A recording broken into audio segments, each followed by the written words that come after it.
Halo semuanya, kali ini kita akan membahas mengenai etika profesi hukum dari profesi hukum hakim. Ya, advokat itu tidak bisa menjanjikan kemenangan kepada kliennya. Salah satu alasannya ialah karena keputusan dalam suatu perkara itu dibuat oleh majelis hakim. Nah, apakah fungsi, kewenangan, dan batasan-batasan dari profesi hakim akan kita bahas dalam pertemuan kali ini. Sebelumnya akan kita jelaskan dahulu mengenai dasar hukumnya. Ya, salah satu ciri profesi hukum itu ialah ada suatu peraturan yang mengatur mengenai profesi tersebut. Hakim itu diatur dalam Undang-Undang Nomor 48 Tahun 2009 tentang kekuasaan kehakiman. Sedangkan mengenai kode etiknya itu diatur dalam keputusan bersama Ketua MA dan Komisi Yudisial, ya, yang judulnya tentang kode etik dan pedoman perilaku hakim yang dapat Anda searching melalui Google. Ya. Ini nomor 047 KMA dan nomor 02 SKB itu isinya sama saja, ya. Ini hanya penomoran dari Mahkamah Agung dan Komisi Yudisial, ya. Tinggal di search salah satu saja. Jadi dalam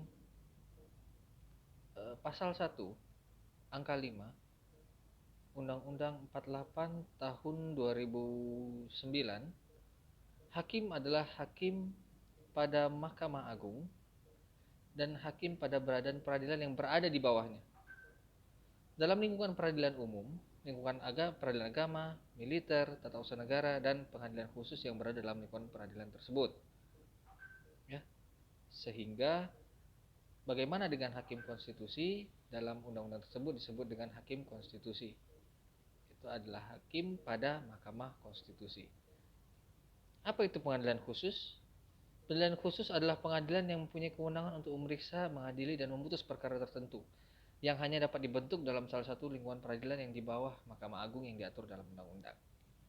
Nah, salah satu tugas Anda yaitu sebutkan dalam kolom chat Microsoft Teams beberapa pengadilan khusus yang ada di Indonesia yang di bawah Mahkamah Agung. Ya, itu soal pertama. Kemudian hakim, ya, ada juga dikenal dengan hakim ad hoc. Hakim ad hoc adalah hakim yang bersifat sementara, yang memiliki keahlian dan pengalaman di bidang tertentu untuk memeriksa, mengadili, memutus suatu perkara yang pengangkatannya diatur dalam undang-undang. Hakim ad hoc ini biasanya adalah hakim, sebutannya hakim non karir, sedangkan ada juga hakim karir.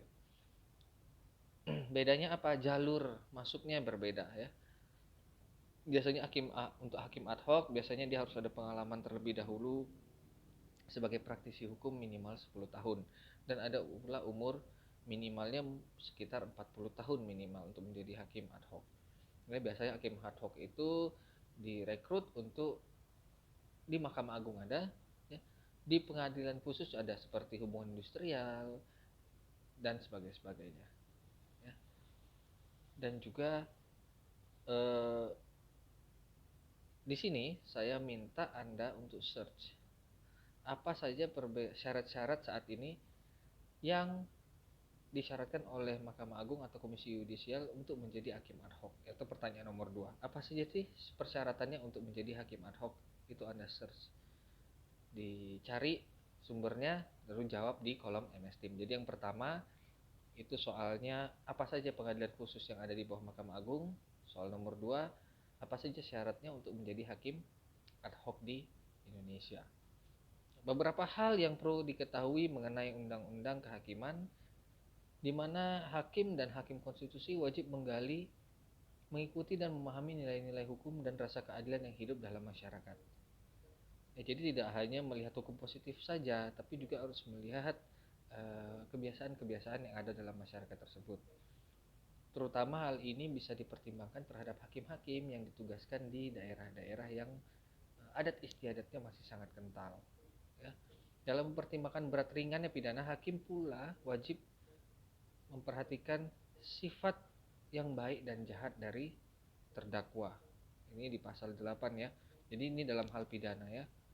harus memperhatikan juga sifat baik dan jahat dari terdakwa.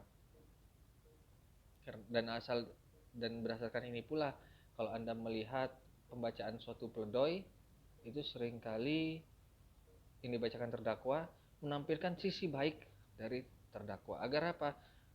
Agar dapat dipertimbangkan oleh majelis hakim bahwa sebelum dia diduga melakukan tindak pidana itu dia juga pernah melakukan perbuatan baik, bahkan mungkin selalu baik, tidak pernah berbuat jahat sebelumnya.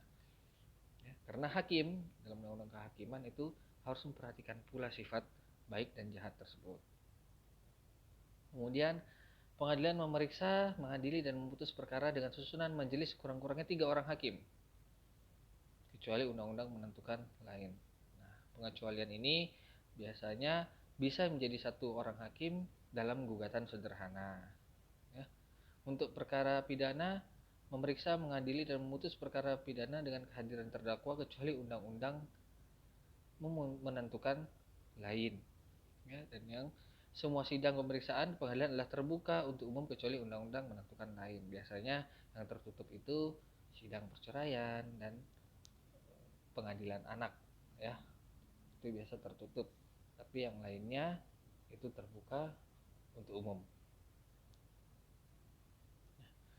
Putusan pengadilan hanya sah dan mempunyai kekuatan hukum apabila diucapkan dalam sidang terbuka untuk umum.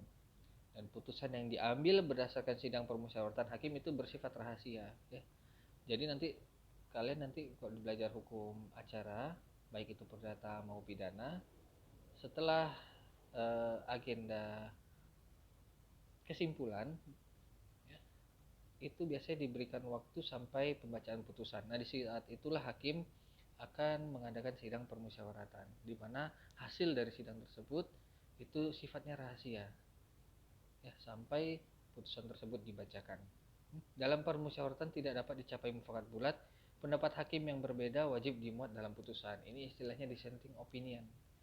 Jadi bisa jadi 3 orang hakim, 2-nya memutuskan A, 1-nya memutuskan B, tidak bisa suara bulat, maka pendapat yang B itu tetap dicantumkan walaupun putusan akan sesuai dengan yang A tadi, ya.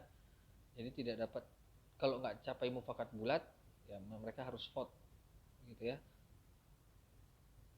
Apa putusan yang akan diambil, dan yang berbeda walaupun dia minoritas suaranya tetap harus dicantumkan, ya.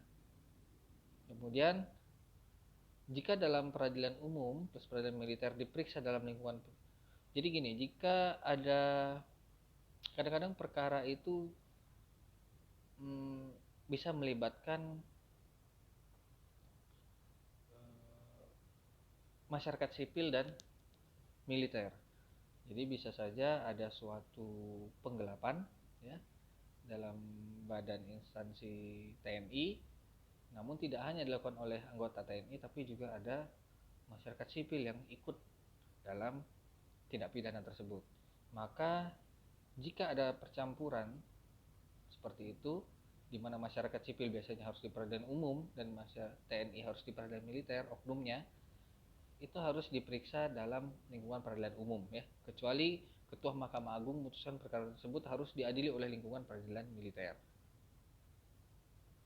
ya, kalau ada unsur masyarakat sipilnya, ya.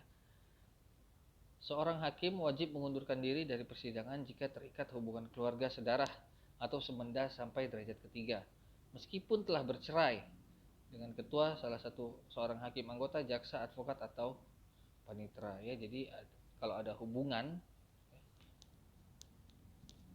pas lagi sidang Anda menjadi hakim, wah ini ada saudara saya nih, walaupun keponakan apa segala macam, ya tetap harus mengundurkan diri, ya, tidak boleh. Negara memberikan jaminan keamanan dan kesejahteraan hakim dan hakim konstitusi dalam menjalankan tugas dan tanggung jawab penyelenggaraan kekuasaan kehakiman, di mana pelaksanaan putusan pengadilan dalam perkara pidana dilakukan oleh jaksa, dan pelaksanaan putusan pengadilan dalam perkara perdata dilakukan oleh panitera dan jurusita dipimpin oleh ketua pengadilan. Nah, ini salah satu poin yang harus diperhatikan dalam undang-undang kekuasaan kehakiman mengenai hakim. Mungkin ini sedikit penjelasan mengenai hakim dilihat dari perundang-undangannya. Di video berikutnya kita akan membahas mengenai kode etik hakim dari yang kita lihat di depan tadi ya, dari kode etik dan pedoman perilaku hakim. Terima kasih, sampai jumpa di video berikutnya.